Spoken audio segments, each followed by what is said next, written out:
खनसेयैनो 22,640 सा सुबुंनि साख्रिया दानजाबाय। 8 बोसोरनि दान बान्थाखौ सुदजों लोगोसे दिहुनना हरनांगोन। सासे सानै नङा, खनसेयैनो 24,640 सा सुबुंनि साख्रिया दानजाबाय। 24,640 सा सुबुंनि साख्रिखौ दाननो कलकाता गोजौ बिजिरसालिया बिथोन होदों। 2016 मायथाइनि फोरोंगिरि थिसनथाइनि सायाव बिजिरसालिया राय होनानै सा 24,640 बिजाथिनि साख्रिखौ दाननो बिथोन होदों। बेल' नङा, सोरखारनिफ्राय मोननाय दान बान्थाखौबो 12% सुदजों लोगोसे दिहुनना हरफिननो थाखायबो कलकाता गोजौ बिजिरसालिया बिथोन होदों। बे रोखादि जब फर स्किमआव गोलैनाय 2016 मायथाइनि फोरोंगिरि थिसनथायाव साख्रि मोननाय 24,640 सा बिजाथिफोरा साख्रि दानजानायजों लोगोसे थांनाय 8 बोसोरनि दान बान्थाखौ 12% सुदजों लोगोसे 4 सप्तानि गेजेरावनो दिहुननानै हरफिननो नांगोन। नसुं रायजो सोनाब बंग'आव जादों बे जाथाया।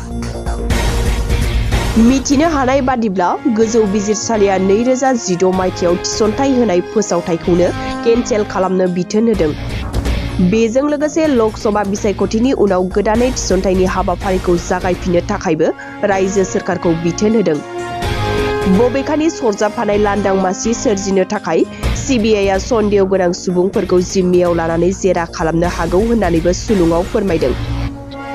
गिबि खोलोबनि लकसभा बिसायख'थिनि उनावनो जानाय बे जाथाया सोनाब बंग'नि राजखान्थिखौ सोमावग्लुंदों।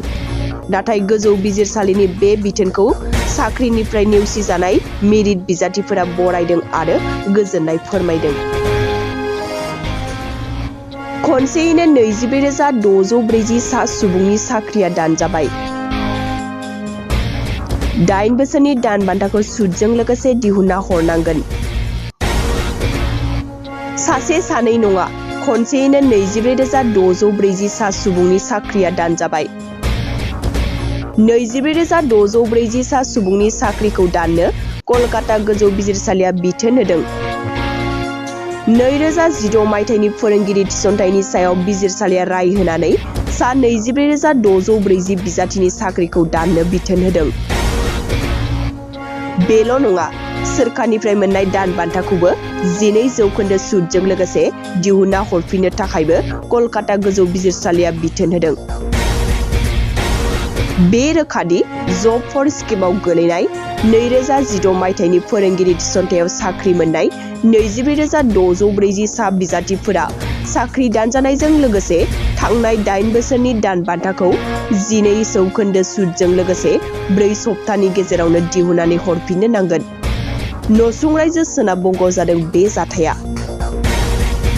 मिथिनो हानाय बादिब्ला गोजौ बिजिरसालिया 2016 मायथाइयाव थिसनथाइ होनाय फोसावथायखौनो केन्सेल खालामनो बिथोन होदों। बेजों लोगोसे लकसभा बिसायख'थिनि उनाव गोदानै थिसनथाइनि हाबाफारिखौ जागायफिननो थाखायबो रायजो सोरखारखौ बिथोन होदों। बबेखानि सरजाबफानाय लांदां मासि सोरजिनो थाखाय सिबिआइआ सन्देह गोनां सुबुंफोरखौ जिम्मियाव लानानै जेरा खालामनो हागौ होननानैबो सुलुङाव फोरमायदों। गिबि खोलोबनि लकसभा बिसायख'थिनि उनावनो जानाय बे जाथाया सोनाब बंग'नि राजखान्थिखौ सोमावग्लुंदों। नाथाय गोजौ बिजिरसालिनि बे बिथोनखौ साख्रिनिफ्राय नेवसिजानाय मेरिट बिजाथिफोरा बरायदों आरो गोजोननाय फोरमायदों।